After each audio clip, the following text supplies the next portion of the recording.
Hello friends, we already see in last two lecture video, we started the first chapter, that is physical properties and structure of molecule, and we started the first physical property, that is the optical activity, and we see just introduction of optical activity and their classification. And optical activity is nothing but a phenomena in which molecule or compound is rotated plano polarized light either clockwise direction or anti-clockwise direction.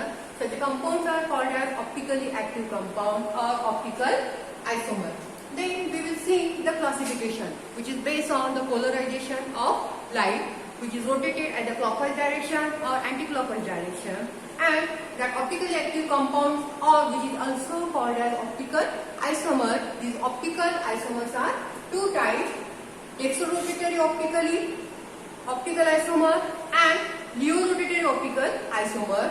The compound or molecule who rotated the plano polarized light to the clockwise direction, such a compounds are called as d-isomer or exorotatory optical isomer, and the compound who rotated anti-clockwise direction, such a compound are called as leorotatory optical isomer or L-isomer. Now, in this video lecture, we will see the instrumentation to find out the optical activity. To find out the optical activity means to find out the angle of rotation or specific rotation of such a optically active compound. And we know that we use different type of instruments in practical, like pH meter, conductometer, potentiometer, colorimeter, like that, to measure optical activity of a optically active compound, or to find out angle of rotation of optically active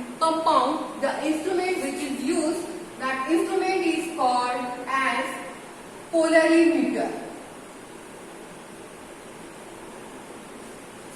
The instrument which is used to find out optical activity or angle of rotation, that instrument is called as polarimeter. And the working of polarimeter is to rotate polarization of light.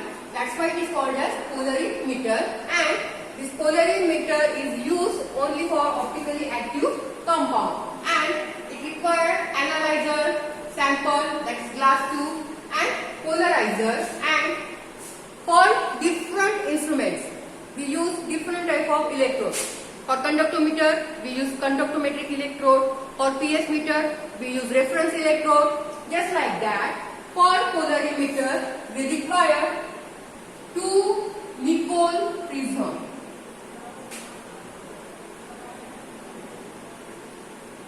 For polarimeter, we require two Nicol prism, and in between these two Nicol prism, empty glass tube is placed. Okay. Now, first we pass through a light to the empty glass tube. First point is what? We pass a light from empty glass tube. At that time, the analyzer rotated angle of rotation. Get it that? Then we pass light. That light pass through a single wave from empty glass tube. At that time, analyzer rotated angle of rotation. On that time, a dark vision is appear.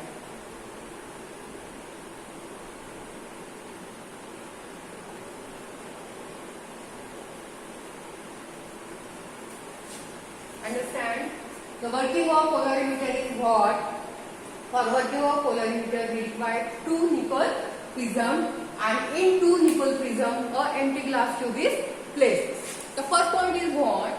First, without sample, we pass light, which is travel through a single wave from empty glass tube. At that time, the analyzer rotated angle of rotation. At that time, a dark vision is appear. Fully dark, black, just like that dark vision is appear. Then the compound or molecule whose optical activity or angle of rotation is measured that compound or molecule taken in the form of solution or in liquid form, and that liquid form or solution of compound is placed in a glass tube, and after that again we pass the light from that solution, and again analyzer rotated angle of rotation, then a light is appear.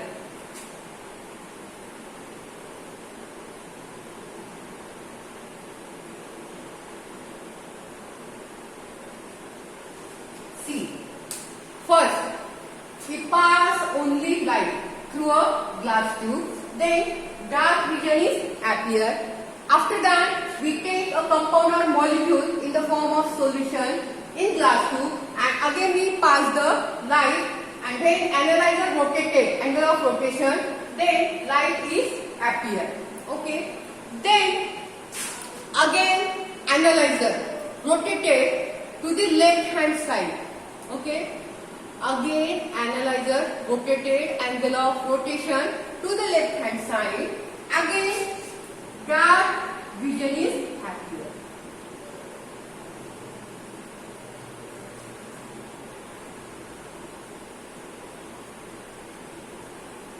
Okay, this is the first observation, this is the second observation. First observation, when we get dark vision, and second observation, from the solution we get light observation.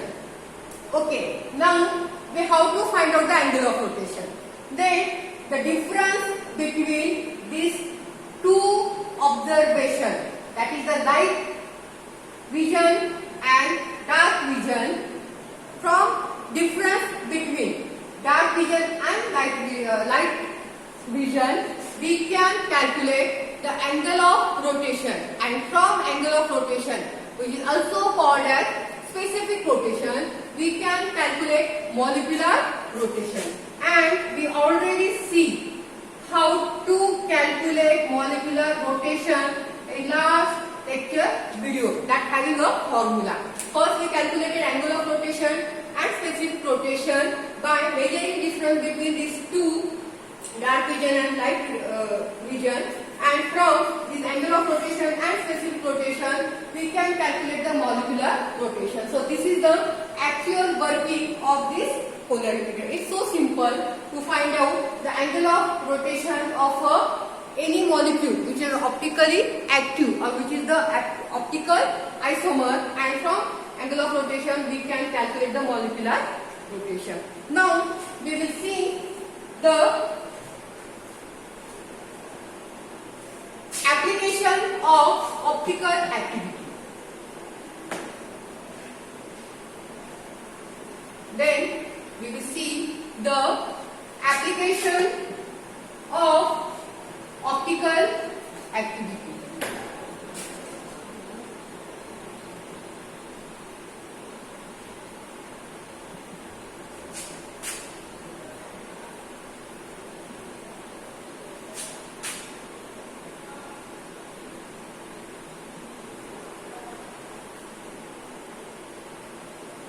First, to find out optical isomer.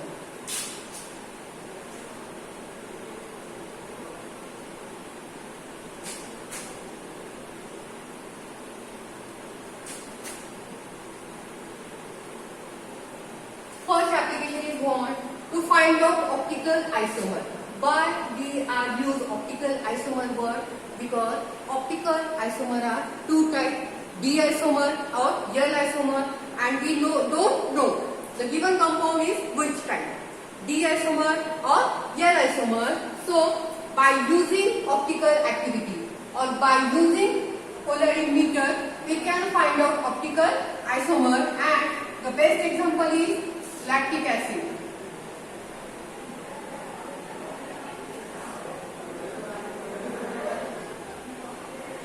So this is the structure of lactic acid. You already know that in last video lecture we see the structure of lactic acid. Okay. See, this is the structure of lactic acid. Now, this lactic acid show which is optically active because it having chiral carbon, which having 4 different groups. So, this is the chiral carbon and compound which having chiral carbon or carbon having 4 different groups. The compounds are optically active. That's why the lactic acid is optically active. Now, this is the D isomer and this is L isomer,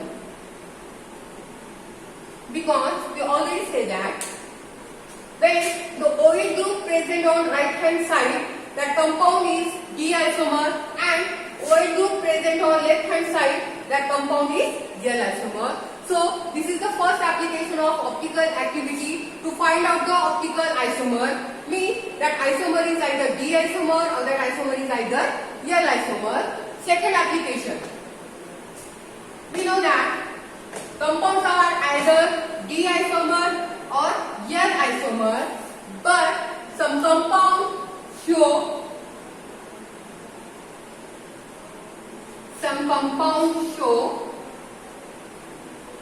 50-50 mixture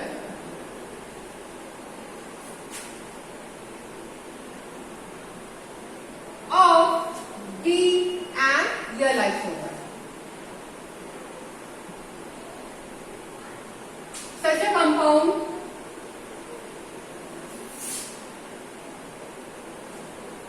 are called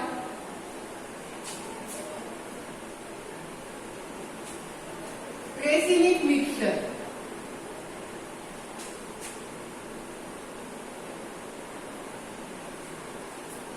We say that optical isomer are either D isomer and L isomer, but some compounds show 50-50 mixture of L isomer and D isomer. Such a compound is called as racemic mixture, and the racemic mixtures are optically inactive.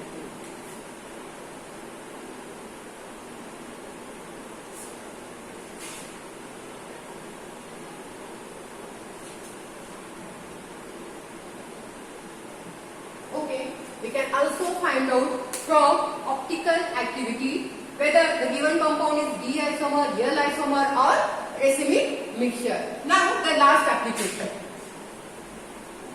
We say that optically active compound contain asymmetric carbon or chiral carbon, and chiral carbons compound are optically active, but there is some compound which having chiral carbon but still they are optically inactive.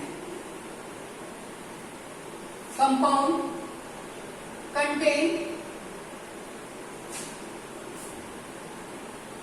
chiral carbon but optically inactive.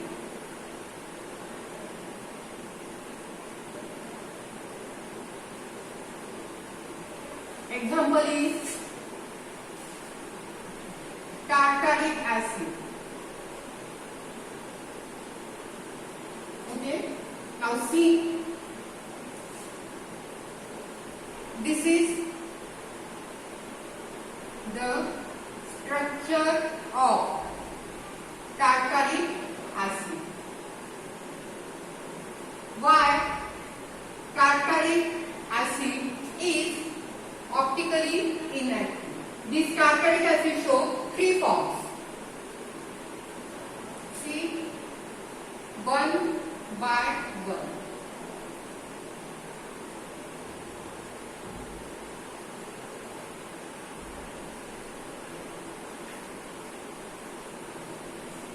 Okay, firstly these two. In this is the structure of tartaric acid. In first form, the OH group present on right hand side, and we know that the OH group present on right hand side, these compounds are dextrorotatory optically active compound or D isomer. So this is the D isomer, and in this OH group present on left hand side, and these are the neorotatory optically active compound or L isomer. So this is the L isomer. Okay. Now, tartaric acid again show third form. This is the third form.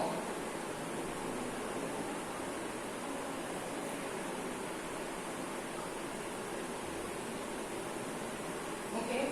See, we say that compound contain chiral carbon, but optically inactive.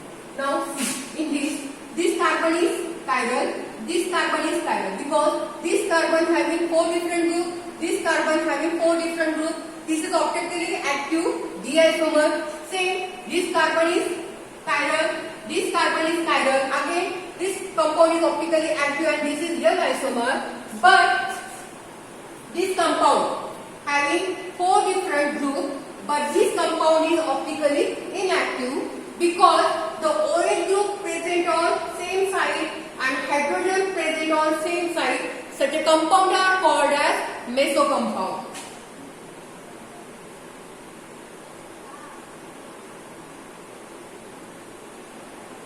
The third form of tartaric acid, in which OH group present on same side, hydrogen present on same side, is carbon are chiral, but this compound is optically inactive because this compound having plane of symmetry.